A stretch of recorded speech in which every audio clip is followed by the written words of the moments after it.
Welcome to Talk Tickers. On this episode, we are covering an intensely interesting financial topic.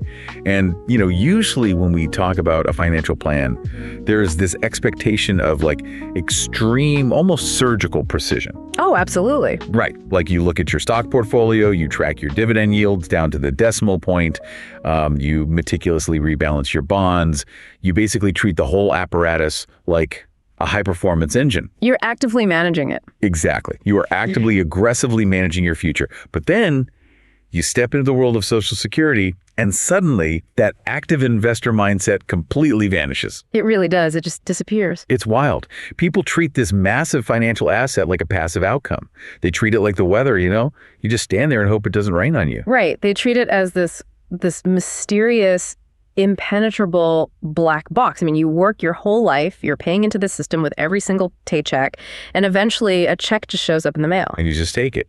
Yeah, whatever the amount printed on that paper is, you just accept it. There is this profound disconnect between the effort required to fund the system and the strategy applied to actually utilizing it. And that passive acceptance is, frankly, the single biggest mistake you can make. Because for many of you listening, whether you're prepping for retirement next year or you are, 30 years out and just starting to build your wealth, this system represents one of the most critical financial decisions you will ever navigate. Unquestionably. So today we are going to demystify it.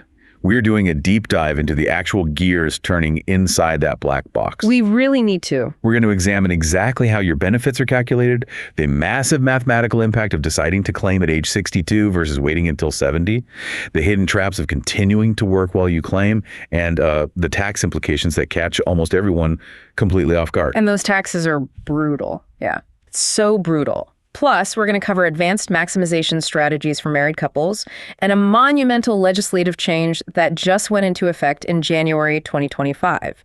It completely flips the script for millions of public sector workers. Our goal today is not to just run through a glossary of bureaucratic definitions.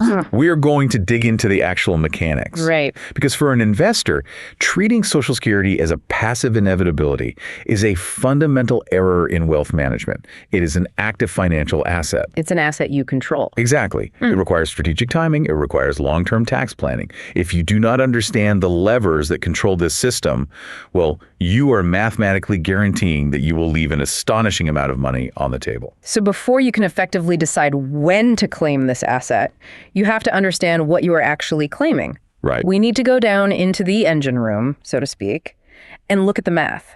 How is the dollar amount of this monthly check actually generated? Because the government doesn't just look at your last paycheck or your final salary to figure this out, right? No.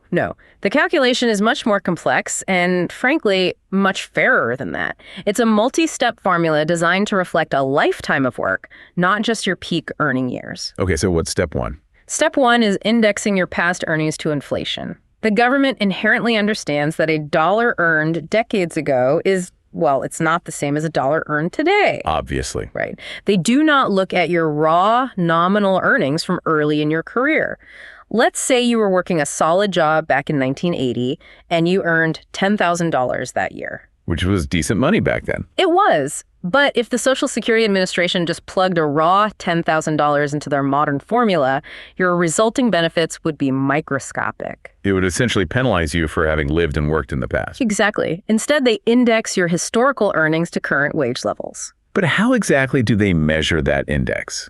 Because, inflation can be measured in a lot of different ways, right? Like the Consumer Price Index, the Personal Consumption Expenditures Index. Which yardstick are they actually using for our wages? They use something called the National Average Wage Index. So they look at the prevailing average wages in the year you turn 60. Okay, age 60 is the benchmark. Right. Then they look back at every single year you worked and apply a multiplier to bring those past earnings up to the standard of your age 60 year. So that $10,000 earned in 1980. Yeah. Mathematically, they apply the index multiplier for 1980, which adjusts it to reflect modern purchasing power. In today's terms, that 10 grand is adjusted to over $44,000. Wow, that is a massive adjustment. It's huge. It completely changes the weight of the work you did in your 20s and 30s. It does. They perform this exact indexing calculation for every single year you worked and paid Social Security taxes all the way up until the year you turned 60. And what happens after 60? Now, that's an important quirk to remember. After age 60, they stop indexing. Any income you earn at age 61, 62, or beyond is just taken at nominal face value. Oh, interesting. Yeah, so step one is essentially leveling the playing field. So your entire career, from your first job out of school to your peak earning years, is measured in a unified, modern dollar amount. Got it. Okay, so once everything is translated into modern dollars, step 2 is where the strategy really begins to emerge, because they don't use every single year you ever worked, right? No, they don't. The system uses a specific metric called the top 35. The top 35, what does that actually mean for the listener who is, analyzing their own work history right now? It means the system sorts through that newly indexed list of your lifetime earnings and literally cherry picks your 35 highest earning years. Just the top 35. It's just the top 35. It takes those years, adds them all up into one giant sum, and then divides that total number by 420. The number 420 being the total number of months in 35 years. Precisely. And that specific division yields your average index monthly earnings. The aim. Yes, commonly referred to as your A. But there is a strict ceiling to this calculation. Only income up to the annual taxable maximum is counted. Right, because you stop paying the tax after a certain point. Exactly.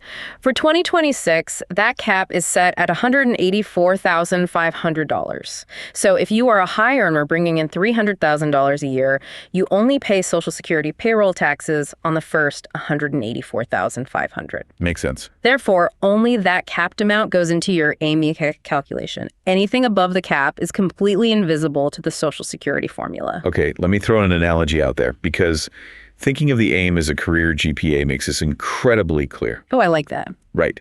When you're in college, your grade point average is an average of all the credits you have taken. If you skip a semester and fail 4 courses, those zeros drag down your entire cumulative average. They absolutely do. It doesn't matter if you got straight A's for the next 3 years, those failing grades permanently anchor you.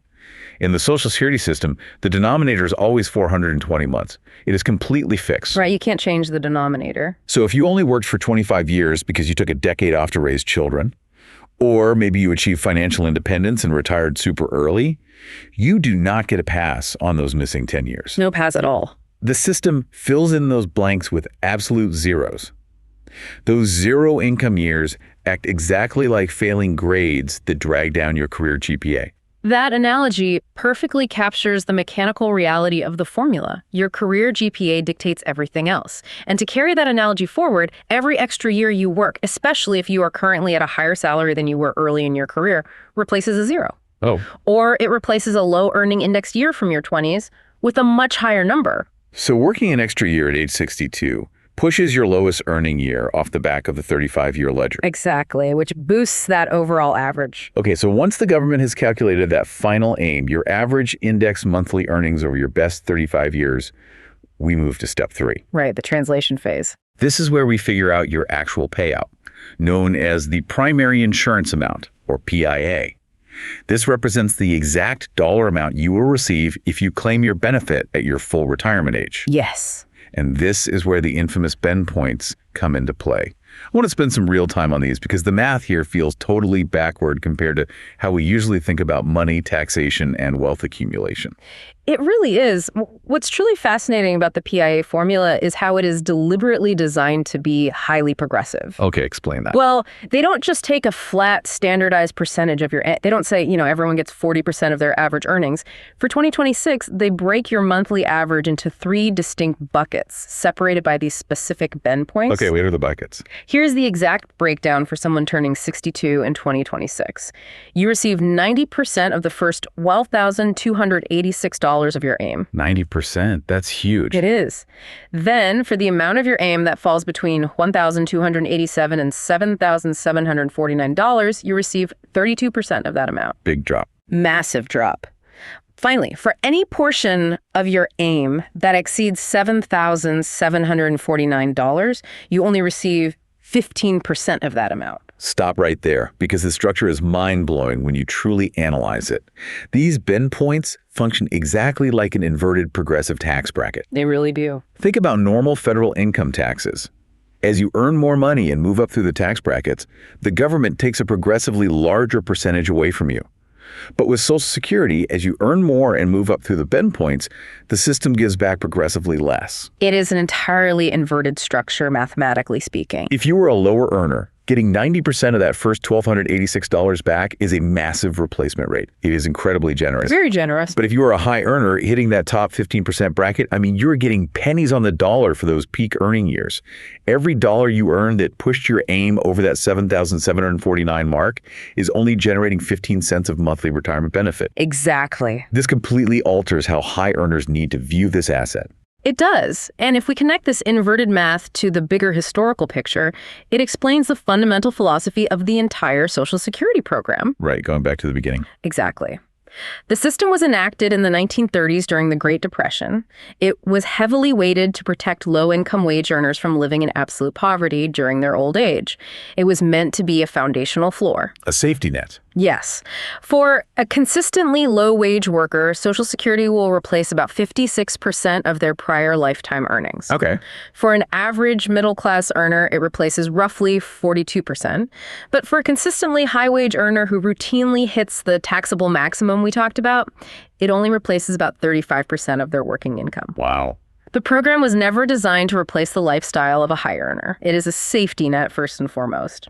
Which means if you are a high-income professional listening to this and you are secretly banking on Social Security to seamlessly fund your current lifestyle, the golf club memberships, the European river cruises, the premium healthcare, you are going to experience a brutal awakening. A massive income cliff. You are going to fall right off that cliff the day you retire if you haven't aggressively saved in your 401k, your IRA, or your brokerage accounts to bridge that gap. The system mathematically replaces a lower portion of your income the more successful you are. It is a critical reality check. The higher your income climbs during your working years, the more the burden of funding your retirement shifts from the government's shoulders onto your own. Okay, so now we know what the baseline PIA is. We understand the career GPA, the inflation indexing mechanism, and those inverted bend points that translate your earnings into your base benefit. Right. Now we need to transition to the single biggest variable that you, the listener, actually control. Up to this point, we've talked about your history. Now we talk about your timeline. This is the big one. We are talking about the age you actively choose to claim this benefit. The primary decision points are age 62, your full retirement age, or age 70. And this is exactly where treating Social Security as an active financial asset becomes paramount. The date you file your application is the most consequential financial lever you have left. Let's establish the baseline numbers to show just how vast this chasm is. Listener, pull up your Social Security statement in your mind. Let's assume we have someone retiring in 2026 and their baseline average benefit, their PIA at their exact full retirement age, is $2,071 a month. Okay, standard baseline. What happens mathematically if they decide they want the money right now and claim as early as possible at age 62? If you claim at 62, you are hit with a massive permanent reduction. That $2,071 check drops to roughly $1,450 a month. Ouch. Yeah. You are sacrificing roughly 30% of your primary benefit for the privilege of accessing that capital early. And what if that same person exercises extreme discipline and waits all the way until age 70? Waiting until 70 pushes that monthly check from the baseline of $2,071 up to about $2,568. I want to repeat those endpoints so that the scale of this decision really sinks in. $1,450 a month at age 62 versus $2,568 a month at age 70. That is an $1,100 monthly difference. It's staggering. Every single month for the rest of your life. Mathematically, it represents a 77% increase in your monthly cash flow. Think about what an extra $1,100 a month means in the context of a fixed income retirement. It's life-changing. That covers your annual property taxes, your utility bills, and your groceries. It completely changes the margin of error in your financial plan. So how should a rational investor evaluate this waiting period? Because waiting isn't just doing nothing, right? Waiting is essentially making an investment. You are choosing to leave money untouched with the expectation that it will grow. But I hear this argument all the time from savvy investors. They say, why should I wait?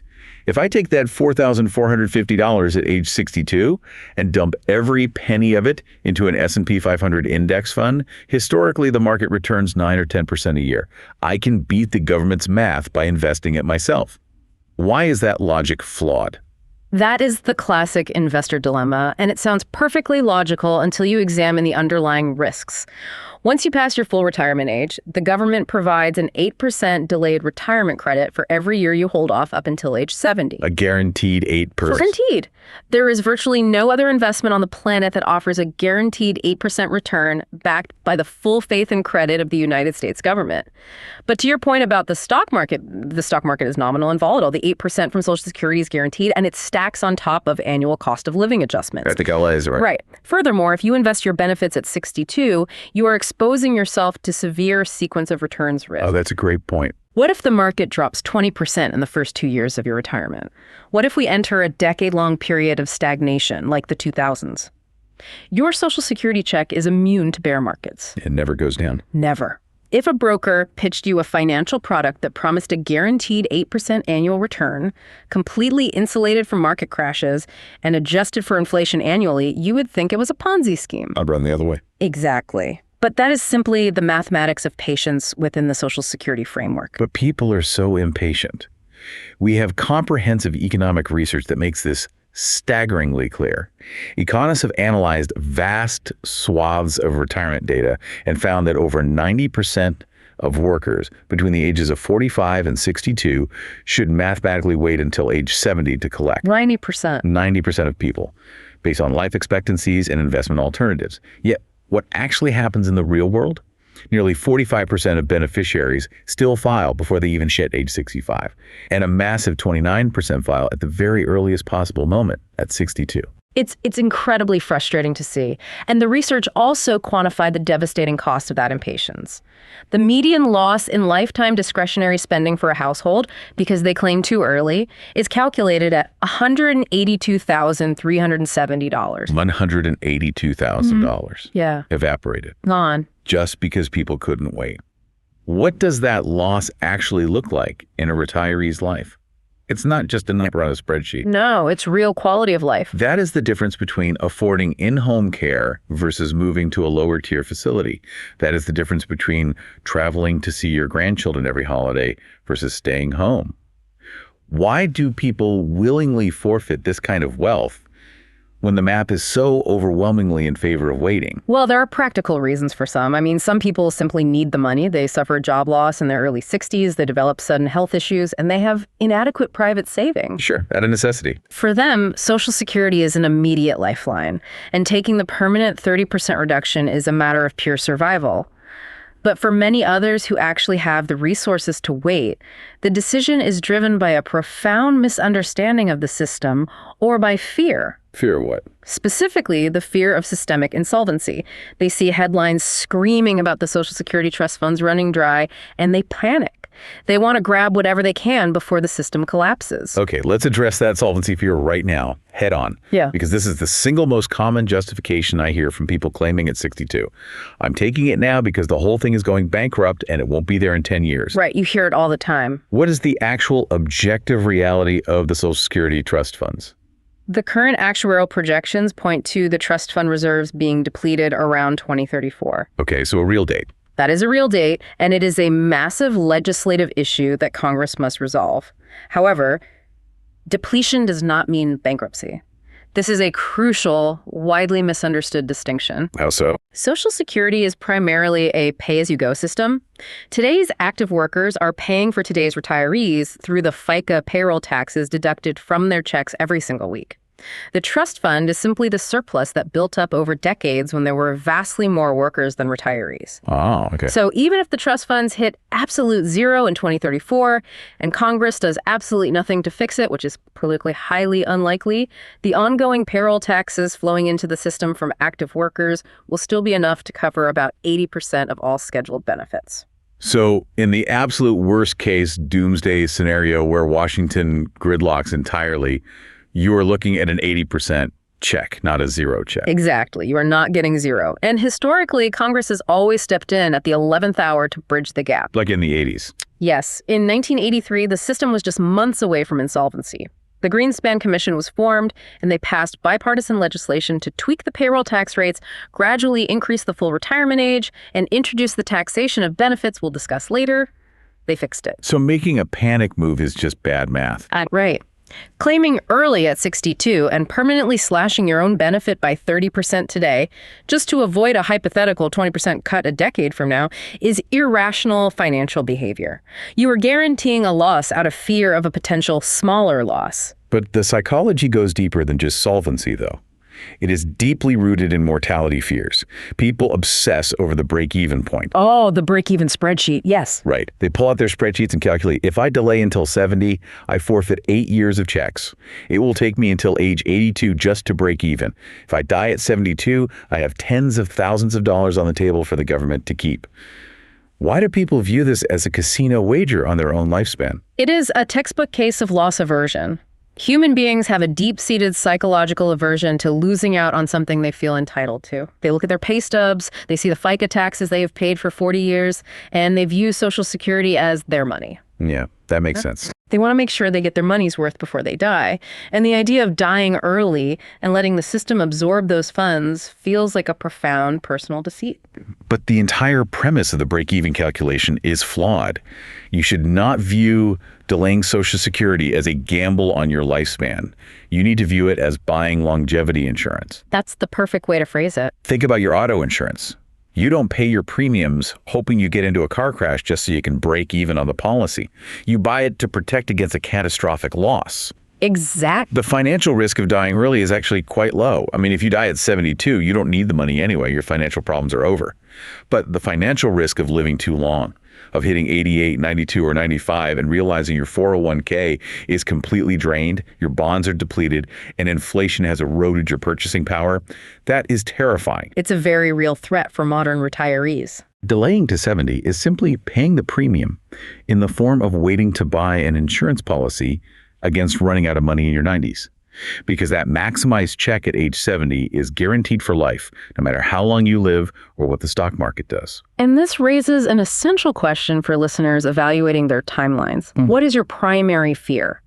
If your dominant fear is leaving money behind for the government, you will naturally incline toward claiming early. Right. But if your dominant fear is outliving your assets and becoming a financial burden to your children, you delay. For most people who reach age 65 in reasonably good health, the statistical probability is that they will live well into their mid to late 80s. The actuarial math overwhelmingly supports protecting yourself against longevity risk. So if delaying to 70 is the ultimate financial insurance policy, the immediate question for the listener becomes, how do I survive from 62 to 70? I need cash flow. You still have to pay the bills. Exactly. And that survival instinct is exactly what drives people to keep working while they claim early, which triggers a massive trap most people do not see coming.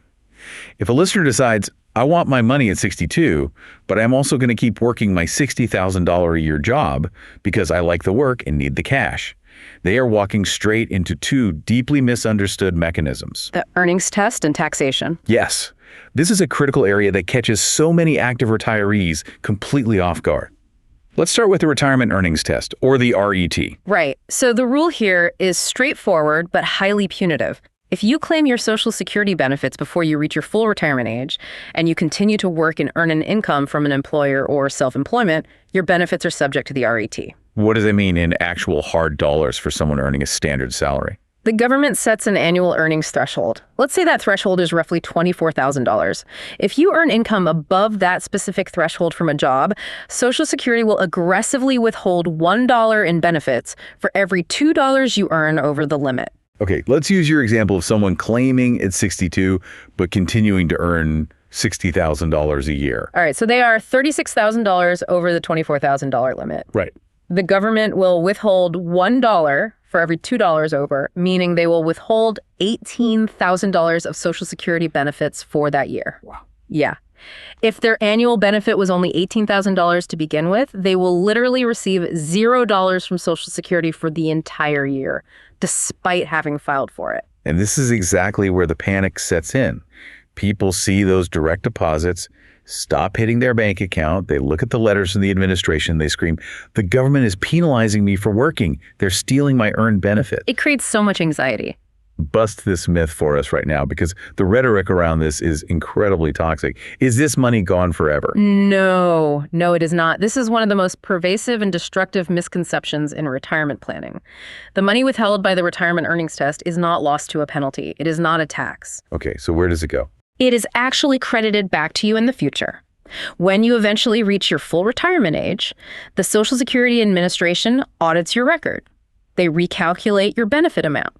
They look at all the months your benefits were completely or partially withheld due to the earnings test, and they permanently increase your monthly payout going forward to account for that withheld money. Wait, so it's essentially a forced savings account. That's exactly what it is. The government is just saying you are making too much money right now, so we are going to hold on to this benefit and give it back to you in the form of a higher check when you actually hit full retirement age. Precisely. Over a typical lifespan, you will recoup most, if not all, of those withheld benefits. So it's a deferral, not a penalty. Yes. The system simply adjusts your permanent benefit upward to reflect the fact that you did not actually receive the money early. Okay. The RET is just a temporary withholding that you get back later. But we absolutely cannot say the same for taxes. No, we cannot. Because the IRS does take a permanent, unrecoverable bite out of your Social Security if you are not carefully planning your withdrawal strategy. Walk us through the tax reality of Social Security, because it is notoriously complex. It is, and this is where holistic tax planning becomes absolutely crucial. Most people assume Social Security is tax-free because they already paid taxes on the wages that funded it. Right. That's the logical assumption. But that is no longer true. The IRS taxes your Social Security benefits based on a specific, unique formula called combined income. Combined income, what goes into that? Your combined income is your adjusted gross income, which includes wages, 401k withdrawals, and dividends, plus any non-taxable interest you might have from municipal bonds, plus exactly half of your Social Security benefit. Wait, why half? Why does the formula specifically carve out 50% of the benefit? It goes back to how the system is funded. During your working years, you pay a 6.2% payroll tax on your wages, and you pay that with after-tax dollars. Your employer pays a matching 6.2%, but they get to deduct that as a business expense. It is pre-tax money to them. Ah, okay. So the legislative logic in 1983 was that since you already paid income tax on your half of the contributions, that portion should be returned to you tax-free. But the employer's half was never taxed, so the government believes they have the right to tax that 50% when it is paid out to you. That explains the structural logic. Now, what are the thresholds? At what level of combined income does the IRS actually start taxing this money? Well, if you are filing your taxes as a single individual and your combined income pushes over $25,000, then up to 50% of your Social Security benefits become exposed to federal income tax. $25,000. Yep. And if your combined income pushes over $34,000, up to 85% of your benefits become taxable. $25,000. $34,000. I genuinely struggle to comprehend how incredibly low those thresholds are. Are you telling me that a single retiree pulling a meager $35,000 a year from a modest pension and maybe some part-time work is suddenly having 85% of their Social Security exposed to their marginal income tax rate? That is exactly how the tax code is written. That is insane. And for married couples filing jointly, the parameters are not much better. If your combined household income is over $32,000, up to 50% is taxable.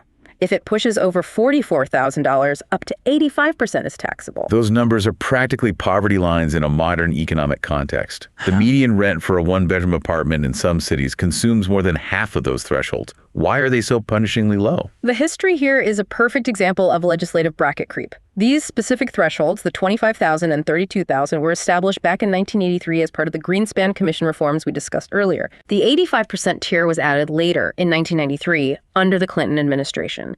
But here is the critical flaw. Unlike almost every other part of the federal tax code or the standard deduction or the Social Security system itself, Congress deliberately chose never to index these tax thresholds to inflation. They just left them static. They left them frozen. In 1983, a $25,000 combined income threshold meant that only the wealthiest 10% of retirees paid any tax on their benefits. It was pitched as a tax on the rich to save the system. Right. But because of 4 decades of inflation, the purchasing power of $25,000 has plummeted, yet the threshold remains exactly the same. Today, that unindexed threshold acts as a massive net that catches almost every single middle-class retiree. It's a stealth tax. It is a creeping, hidden tax on retirees that slowly engulfs more and more people every single year simply because of standard inflation. That is exactly what it is. Right. And this is exactly why careful strategic income planning is absolutely vital. If you are just blindly pulling money out of a traditional 401k or traditional IRA to fund your lifestyle, every single dollar you pull out increases your adjusted gross income. Yep. That increases your combined income, which pushes you over those static thresholds and exposes more and more of your Social Security to taxes. This creates something financial planners call the tax torpedo. Oh, the tax torpedo is devastating. It's a phenomenon where withdrawing just one extra dollar from your IRA can cause 85 cents of your Social Security to suddenly become taxable. So you get hit twice. Exactly. So you are not just paying tax on the $1 you withdrew, you are paying tax on $1.85 of income. It creates marginal tax rates for middle-class retirees that are literally higher than the tax rates paid by multimillionaires. Which is precisely why having money in a Roth IRA is a superpower in retirement. Withdrawals from a Roth IRA are completely tax-free, which means they do not count toward your adjusted gross income, which means they are completely invisible to the combined income formula. You could theoretically pull $100,000 tax-free out of a Roth IRA to buy a boat, and it wouldn't cause a single penny of your Social Security to become taxable. Navigating these archaic thresholds is where a good tax strategy pays for itself many times over. Oh, absolutely. The return on investment for good tax planning is massive here. So we have thoroughly covered the individual math, the 62 versus 70 timeline trap, the earnings test deferral mechanism, and the stealth taxes. Let's bring in a partner. Let's do it. Having covered all these individual calculations, the conversation completely shifts, mathematically and strategically, when we talk about how being married alters the landscape. Plus, we have some massive breaking news regarding federal law that just passed, affecting millions of families. Right, because married couples have a distinct mathematical advantage. They have more moving parts to optimize. They are not just managing one lifespan and one benefit, they are managing two interlocking benefits across two uncertain lifespans. And what's the biggest mistake they make? The most common pitfall for married couples is claiming at the exact same time, usually when they both retire, just out of administrative convenience. That is rarely the mathematically optimal move. So what is the optimal play? How should a household coordinate these two assets? A highly effective and common approach is called the split strategy. In a typical marriage, there's usually a higher earner and a lower earner. In the split strategy, the lower earning spouse claims their benefit early, perhaps at 62 or their full retirement age. Okay, to get some money coming in. Exactly. This immediate influx of cash provides baseline liquidity to the household so they can pay bills, travel, and enjoy the early years of retirement without draining their investment portfolios. Meanwhile, the higher earning spouse delays their benefit all the way until age 70 to capture those massive 8% guaranteed annual increases. Why is it so structurally critical that the higher earner is the one who delays? Why not have the higher earner claim early to get more money now and let the lower earner delay? Because of how survivor benefits function. This is a massive, often overlooked point in retirement planning. When one spouse dies, the Social Security Administration does not continue paying both checks to the widow or widower. Right. The surviving spouse inherits the single highest benefit of the two, and the lower benefit completely vanishes. Wow. So if the higher earner delayed until 70 and maximized their primary insurance amount, they have just guaranteed that the surviving spouse will receive that massive maximized check for the rest of their life, regardless of who passes away first. So the higher earner's delay is essentially a life insurance policy. Exactly. It's protecting the lower earner against extreme old age poverty. That makes perfect structural sense. Maximize the survivor benefit to protect the longest living spouse. But what if a couple messed up? What if they're listening to this right now, they panicked 2 years ago and both claimed at 62, and now they're hearing about the 8% growth, the tax torpedo, and the survivor benefits, and they're just full of regret?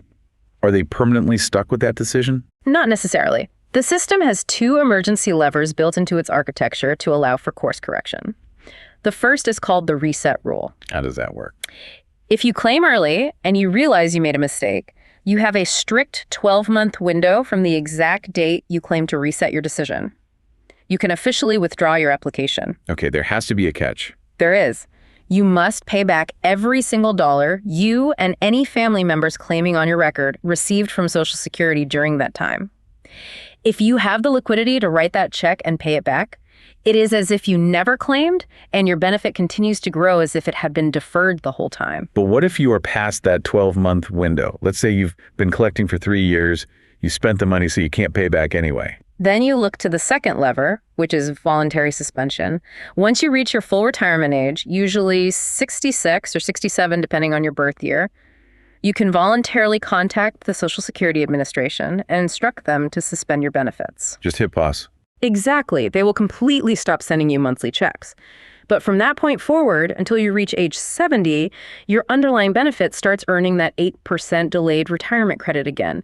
You can turn the spigot off, let the reservoir fill back up with an 8% compounding return, and turn the spigot back on at a much higher volume at age 70. That's a phenomenal tool to have in the back pocket for someone who, maybe wants to rejoin the workforce at 67 or suddenly inherits money and no longer needs the monthly check. It's incredibly useful. Okay, we have to talk about the massive legislative news. This is the game changer for 2025. In January 2025, the Social Security Fairness Act was signed into law. This fundamentally rewrites the rules for millions of public sector workers. It really is historic. To understand the magnitude of this fix, we have to understand the problem.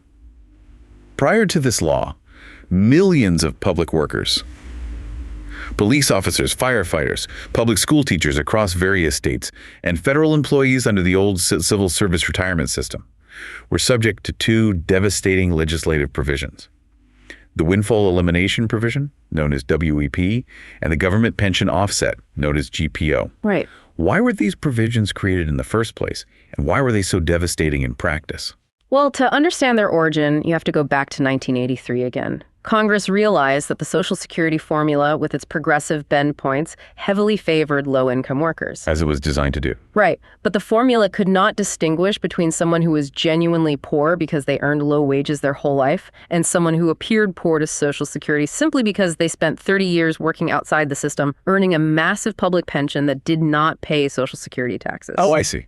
Congress felt these public workers were double dipping by getting a rich public pension while also exploiting the progressive bend points meant for the actual working poor. So they tried to fix a loophole. They did. So they created the WEP and the GPO to penalize workers who had what are called non-covered pensions. But the execution was incredibly blunt and highly punitive. The WEP would severely slash the earned Social Security benefit of a teacher or firefighter just because they had a public pension. And what about the GPO? The GPO was even worse. The GPO targeted spousal and survivor benefits, reducing them by 2/3 of the public pension amount. In many cases, it reduced their spousal or survivor benefits all the way down to absolute zero. That is heartbreaking. You have a widow of a firefighter who fully expects the survivor benefit from her deceased husband's lifetime of private sector work. She goes to claim it, and the government steps in and says, no, because you have a modest teacher's pension from your own career, we are stripping away your survivor benefit entirely. Exactly. It was widely considered an incredibly unfair, draconian penalty on public servants who dedicated their lives to their communities. There was bipartisan outrage over this for decades. And now it's gone. It is. The Social Security Fairness Act of 2025 completely repeals both the WEP and the GPO. Meaning those specific mathematical reductions are gone, erased from the code. Erased entirely. Going forward, eligible individuals are receiving their full, unreduced Social Security benefits on top of their public pensions, exactly as if they had worked in the private sector their entire lives. That is fantastic. And what is even more substantial is that the benefits are payable retroactively for months after December 2023. Millions of public workers and their surviving spouses are not only seeing their monthly checks jump up permanently right now, but they are also receiving retroactive lump sum payments to cover what was unfairly withheld throughout 2024. I want to make sure the listener truly grasps the magnitude of this legislative change. This is the financial equivalent of looking in your junk drawer, finding a lottery ticket that you thought was voided years ago, only to realize the government changed the rules last night, and that ticket is actually valid for a massive payout. That's exactly what it feels like for these families. If you are a retired teacher in California, a police officer in Ohio, a postal worker, and you just assumed Social Security was a closed door to you because of your pension, you need to immediately reevaluate your entire retirement strategy. It requires immediate action. If your spousal or survivor benefit was previously zeroed out by the GPO, you likely never even bothered to file the paperwork for it, because why apply for $0? Right. You need to contact the Social Security Administration right now. You might be eligible for a substantial monthly check that you previously thought was illegal for you to receive. The landscape for public sector retirement planning has entirely shifted overnight. Absolutely incredible. We have covered a staggering amount of ground today. Let's do a quick synthesized recap of the core mechanical takeaways. Good idea. First, the internal math. Your baseline benefit is calculated using your 35 highest earning inflation-indexed years. This is your career GPA, and any missing years count as hard zeros that drag down your average. Yep. Second, the timeline trap. There is a massive 77% mathematical advantage to waiting from age 62 to age 70, providing a guaranteed 8% annual boost that insulates you from market volatility. Which is huge. Third, the working traps. The retirement earnings test is not a penalty. It's a forced deferral that gets credited back at your full retirement age. But the stealth tax on combined income is very real, and navigating it requires proactive Roth IRA planning. Definitely. And finally, the 2025 Fairness Act just created a retroactive windfall for millions of public sector workers by completely abolishing the WEP and the GPO. It is a dense, highly bureaucratic system, but mastering these specific mechanics yield incredible dividends that compound over the rest of your life. As we wrap up this deep dive, I want to leave you with a final paradigm shift to ponder. For the last hour, we've been talking extensively about optimization, mathematics, inverted tax brackets, and return on investment. We have. But what if you completely stopped viewing Social Security as a traditional return on investment? What if you stopped pulling out spreadsheets to guess your exact date of death just to optimize your break-even point? I love this reframing. Instead, start viewing Social Security purely as catastrophic longevity insurance. Think about it realistically.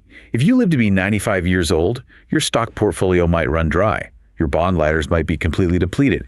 Your real estate could be tied up in an inflexible reverse mortgage. It happens all the time. But an inflation-adjusted, maximized check that you strategically secured by having the patience to wait until age 70, that check will never bounce.